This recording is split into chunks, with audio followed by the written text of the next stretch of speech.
Today we learn about Dalton's law of partial pressure. That is, when the temperature increases, the kinetic energy of the gas also will increase. I also know that P1 is equal to N1 RT by V. So what is the relationship which we have between the total pressure, partial pressure?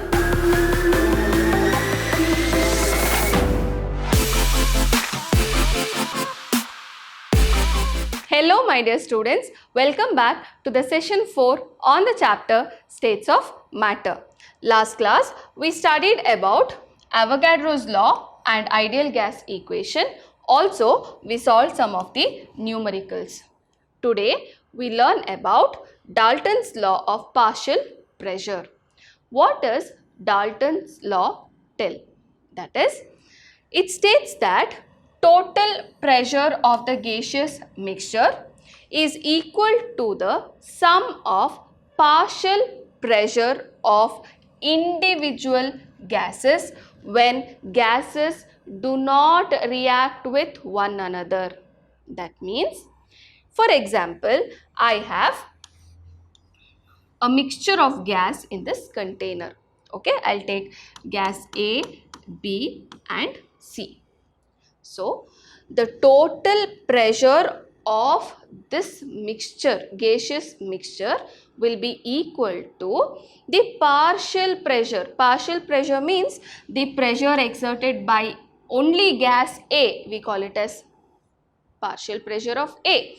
The pressure exerted by only gas B, then we call it as partial pressure of B. And only gas C, that pressure is called as partial pressure of C. So the total pressure is what? It is the sum of partial pressure of the individual gases, but we should remember these gases should not react with one another. Okay? So what is it? Total pressure of the gaseous mixture is equal to sum of partial pressure of individual gases which do not react with each other. Thus, mathematically I can write it as P. When I write without anything, it's total. Okay, P total is equal to partial pressure of the first gas plus partial pressure of the second gas plus partial pressure of the third gas up to how many ever gases. N can be any number. It can be 5 gases, 6 gases, 10 gases, anything, but gases should not react with one another. That you should take care. Okay. So, P is the pressure of the mixture and P1, P2, P3 up to Pn are the partial pressure of the component gases. Okay. So, I hope you have understood. Usually, partial pressure is written in small letter, but sometimes in the textbooks, even with capital letter, they have given. So, you should take care what exactly you are writing. Okay. Next one, relationship between the total pressure and the partial pressure and mole fraction. So, what is the relationship which we have between the total pressure, partial pressure and mole fraction? We learn the derivation. Okay.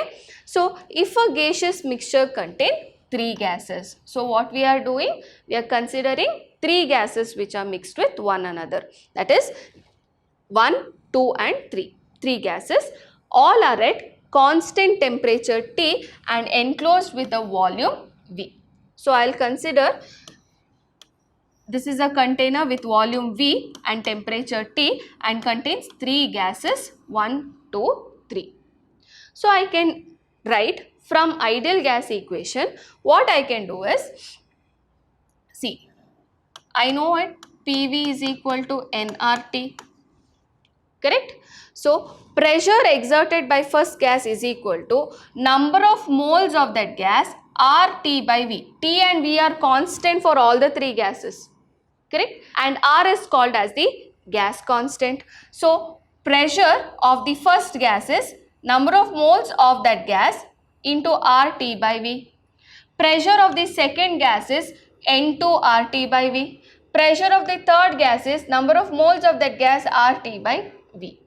So, according to Dalton's law, what is it? When I have 3 gases which is mixed, P total, that is the total pressure, is equal to partial pressure of 1 plus 2 plus 3. So 3 partial pressures I have to add up. So what is the partial pressure of 1, or the pressure exerted by first gas? It is N1 RT by V. Of the second gas, N2 RT by V I have written. Of the third gas, N3 RT by V. Now if you observe here, RT by V is common in all the 3 expressions. So next, what did we do? We took RT by V common outside. So it becomes N1 plus N2 plus N3. And what is this? This is P total. Correct? So P total is equal to N1 plus N2 plus N3 RT by V. Now I also know that P1 is equal to N1 RT by V. So if I divide P1 by P total, what I will get? N1 by N1 plus N2 plus N3, and this RT by V and RT by V, it will become RTV and RTV, and it is same and it is constant, so it will get cancelled. Now next what we are learning here is, see, this is the number of moles of the gas 1 divided by total number of moles of all the gases. What is this formula? It is nothing but mole fraction calculation. Correct? No. In a mixture, mole fraction, how do you calculate? You take the number of moles of that particular component divided by total number of moles of all the components, isn't it? So I have the number of moles of gas 1 divided by total number of moles of all the gases. Thus, I'll write it as N1 by N. What is N? N1 plus N2 plus N3, which is nothing but mole fraction X1. So I'll get the formula as P1 is equal to P total into mole fraction. What I've done, P total, I've taken it on the other side, that's all. Okay, so I'll get the expression as P1 is equal to P total into mole fraction of the first component. Similarly, I can get P2 is equal to X2 into P total. Also, P3 is equal to X3 into P total. Okay, now I can write generally as partial pressure of the component is equal to mole fraction of the component into total pressure. So this is the relationship between partial pressure, total pressure and mole fraction. What is it? Partial pressure Pi is equal to mole fraction of the component I into total pressure. So this is the relationship between the partial pressure, mole fraction and total pressure of a gas mixture. So I hope you have understood the relationship. How did we actually get this? Okay. Wherever necessary, please pause and understand this derivation. Of course, finally, only this is very important. The entire derivation is not that very important for the exam point of view, but you really need to understand how did we actually derive this particular expression. Okay. Next we have pressure of the dry gas. Generally, gases are collected over water and this gas becomes a little moist. So it's very important to know to calculate the pressure of the dry gas. So what is the formula? Pressure of the dry gas is equal to pressure of the moist gas minus the aqueous tension. So what is aqueous tension? It is the pressure exerted by the water vapor. So from where will I get this aqueous tension values, ma'am? There is a standard chart in which according to the particular temperature there is an aqueous tension value which is given. So we have to look into that chart and then we can calculate the pressure of the dry gas. Okay. So what is the formula? Pressure of the dry gas is equal to total pressure minus aqueous tension. Okay. So this is the way we calculate the pressure of the dry gas whenever the gas is collected over water. We shall solve some of the numericals based on Dalton's law as well as based on combined gas equation. So which are those? We shall see. First numerical, At 25 degrees Celsius and 760 millimeter of mercury pressure, a gas occupies 600 ml volume. What will be its pressure at a height where the temperature is 10 degrees Celsius and the volume of the gas is 640 ml. So what is given here?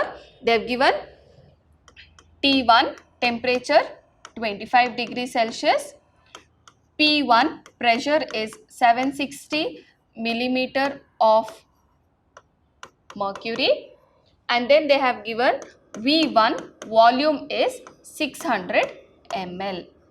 Okay. Then what will be its pressure? So you have to calculate the pressure when the temperature is 10 degrees Celsius and the volume occupied will be 640 ml. So from the data only you can get to know that we have to calculate using combined gas equation. P1 V1 by T1 is equal to P2 V2 by T2. I have to calculate P2. So I'll keep P2 on one end. So I'll write it as P1 V1 by T1 into T2 by V2. And then I have to substitute. But before substitution, remember degree Celsius I'll have to convert into Kelvin. So I'll have to convert into Kelvin. 273. If I do, this is 298 Kelvin, and if I add 273 here, it is 283 Kelvin. Please don't forget to convert into Kelvin scale. Okay. So let me substitute here. What is P1? 760 millimeter of mercury. What is V1? It is 600 ml. Divided by T1 is 298 into T2 is 283 divided by V2 is 640.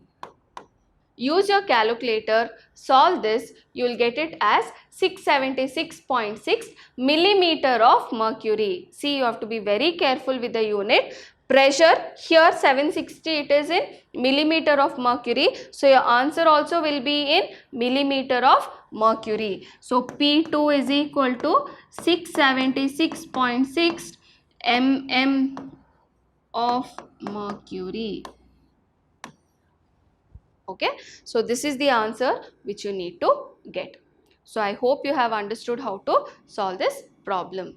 So shall we go to the next question? Calculate the total pressure exerted by a mixture of 4.2 grams of ethane and 6.2 grams of oxygen contained in 5 dm cube flask at 0 degree Celsius. So what is it? We have to calculate the total pressure. Now what is total pressure? P total is equal to pressure exerted by ethane plus pressure exerted by oxygen. So we need to calculate the partial pressure of ethane and oxygen. How do we calculate the partial pressure? Partial pressure of ethane is equal to number of moles of ethane RT by V. So number of moles of ethane is mass they have given. We need to calculate the molecular mass of ethane. So what is the molecular mass of ethane? It is C2H6. So it is 2 into 12 plus 6, that is 30, isn't it? So I will write mass by molecular mass, mass by molecular mass RT by V. So mass is 4.2, molecular mass is 30, R value is 0.0821, temperature is 273 Kelvin, divided by volume is 5 dm cube. 0.0821 liter atmosphere per mole. Okay, it is liter atmosphere per mole. Why I get the pressure at atmosphere? That's the reason I am taking this value. Okay, so if I solve this, I am going to get the answer as 0.6272 atmosphere. Okay, this is the partial pressure of ethane, that is C2H6. Next, I am going to calculate the partial pressure of oxygen. Let me do it here. Partial pressure of oxygen is same thing I will do. Mass by molecular mass, I will write it off directly because I don't know the number of moles. RT by V. Mass of oxygen is 6.2. Molecular mass of oxygen is 32. 16 plus 16 is 32. R is 0.0821. Temperature is 273 Kelvin. Divide by volume, how much? 5 dm cube, isn't it? So if I solve this, I'll get the answer as 0.8685 atmosphere. Now I've got the partial pressure of ethane, I've got the partial pressure of oxygen. I'll have to add up to get the total pressure. So we shall add here. It will be ethane is 0.6272 plus 0.8685 atmosphere. So if I add, I'll get it as 1.495 atmosphere.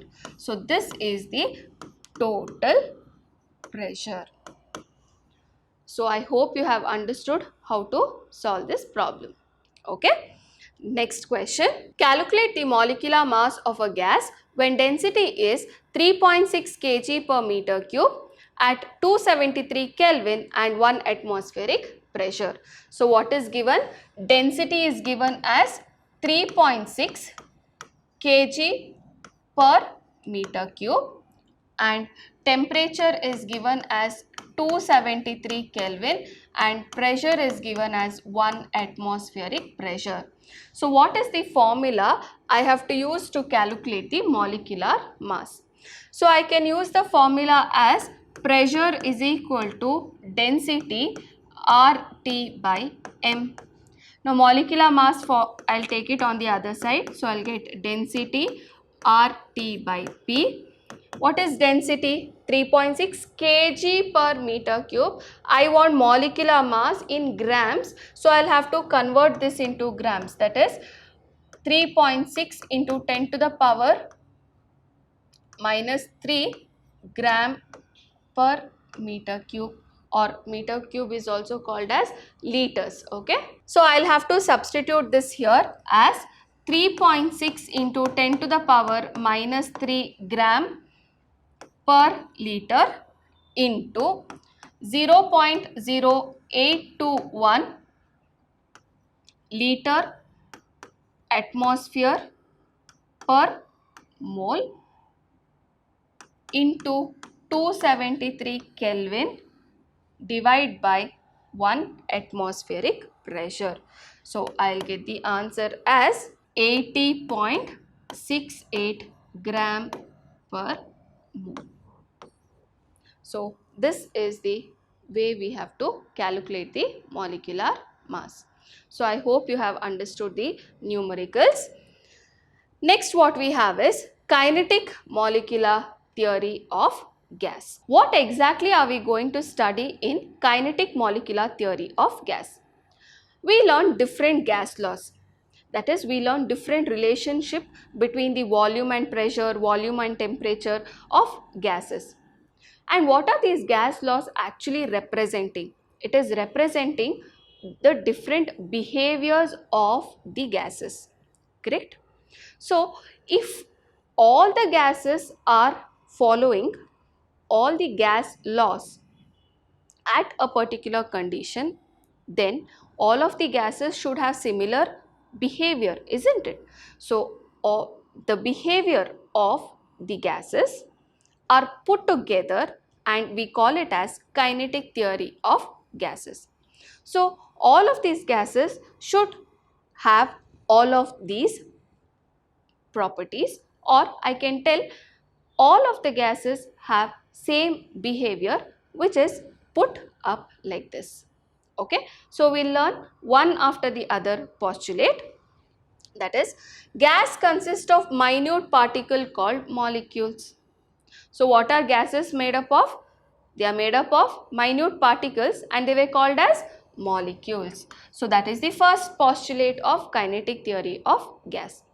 Second is molecules of the gas move in all direction in straight line, and the direction will change when they collide with one another or when they collide the wall of the container. That is, for example, I will consider this is the container and there are few particles of gas or molecules of gas. The gases are made up of particles called as molecules, and these molecules are moving in straight line. Okay, and the direction of the particle will change either when they collide with one another or when they collide the wall of the container. That is the second postulate. Okay, so we have finished first and we have finished second. Next is collision between the molecules or collision of the molecule with the wall of the container is perfectly elastic. What is the meaning of perfectly elastic? That is, there is no loss of kinetic energy when there is a collision with one another or when there is a collision with the wall of the container. So what is it? All the collisions are perfectly elastic. There is no loss of kinetic energy before and after the collision. Okay, where are the particles colliding with? Either they are colliding with one another or they are colliding the wall of the container. Okay, and all the collisions are perfectly elastic. Got it? There is no loss of kinetic energy. That's the third postulate. What is the fourth one? There is no intermolecular force of attraction between the molecules. So what did kinetic theory of gases tell? It told that between these two molecules there is no intermolecular force of attraction. That's the fourth postulate. Then we have actual volume of the molecule is negligible compared to the total volume of the gas. Now this is the total volume occupied by the gas. So compared to that, the actual volume of a single particle occupied by the gas is negligible. So if I go on neglecting every volume of every particle, then what is going to happen? Isn't it? So that's actually wrong, but then this is the postulate. I'll come back to why it is wrong. Okay, so actual volume of the molecule is negligible when compared to what? When compared to the total volume occupied by the gas. Next is the pressure exerted by the gas is due to the collision of the molecules on the wall of the container. As these molecules are colliding to the wall of the container, what is formed? It is pressure is developed or pressure is exerted by the gas. Last one is kinetic energy of the gas is directly proportional to absolute temperature. That is, when the temperature increases, the kinetic energy of the gas also will increase. So this is kinetic theory of gases. Okay, so what is it? Once again, all the gases are made up of small particles called as molecules.